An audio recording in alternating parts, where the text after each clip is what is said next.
आज पवित्र सावित्री व्रत यहाकू ज्येष्ठ मास अमावास्या पालन कराए।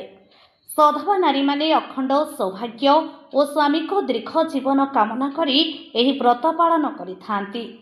एही दिन में महिला माने उपवास रखती। सावित्री व्रतरे देवी सावित्री जमदेवता और सत्यवान को पूजा कराए।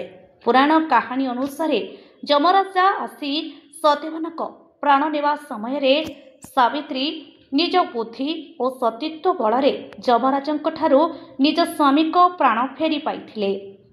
एहा बाद एही पूजारे बरगछ पूजार विशेष महत्व रही। ओडिया घरर परंपरा अनुसार व्रत पाई समस्त जिनिस महिला बाप घर आसी थाए, जहा सावित्री भार नाम जनाशुना।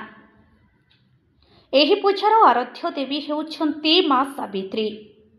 स्वामीकर निरामय जीवन तथा मंगल कामना करी सधवा नारी माने सावित्री व्रत पालन करिवार प्रथा रही।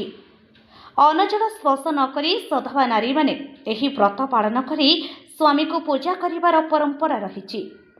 एही सावित्री व्रत को आखि आगरे रखी बालेश्वर जिला जलेश्वर ब्लॉक खुदियामाझी साही पंचायत बेहेरा साही ग्रामर बालुका शिल्पी अजय कुमार घोष सुवर्णरेखा नदी तटरे 20 टन बाली रे सत्यवान सावित्री बालुका कला माध्यम सत्यवान तमे बंची जाओ थीम रे आर्ट करी चर्चित होइछंती। बालुका शिल्पी अजय कुमार घोष रेमुणा ब्लॉक श्रीकृष्णपुर प्राथमिक विद्यालय सहकारी शिक्षक भाव एवं कार्यरत अछंती। सत्यवान तमे बंची जाओ थीम रे आर्ट करी ओडिशार समस्त माँ मौसी भौणी मानकु शुभेच्छा जणाइछंती। नमस्कार, मु बालुका शिल्पी अजय कुमार घोष। आज पवित्र दिवस सावित्री व्रत उपलक्षे मोर ओडिशार समस्त माँ भौणी मानकु अनेक अनेक शुभेच्छा, अभिनंदन, शुभकामना। प्रतिथर भली प्रत्येक ओकेजन रे मु बालुका कला करे।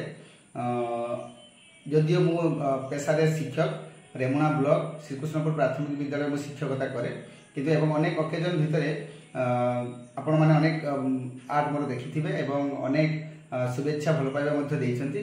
आज जो थीम हेछि सत्यवान तमे बंची जाओ 20 टन बाली रे मु ए आर्ट टी करिछि।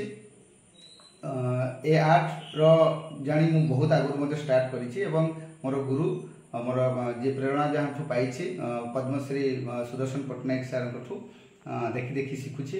आगो को मध्य प्रयास जारी रहिबो एवं आपण मानक समस्त भल पाइबा आशा रखिबी एवं पुणी थरे शुभेच्छा अभिनंदन समस्त। धन्यवाद। जलेश्वर मनोज कुमार भयंकर रिपोर्ट अपराह्न लाइव।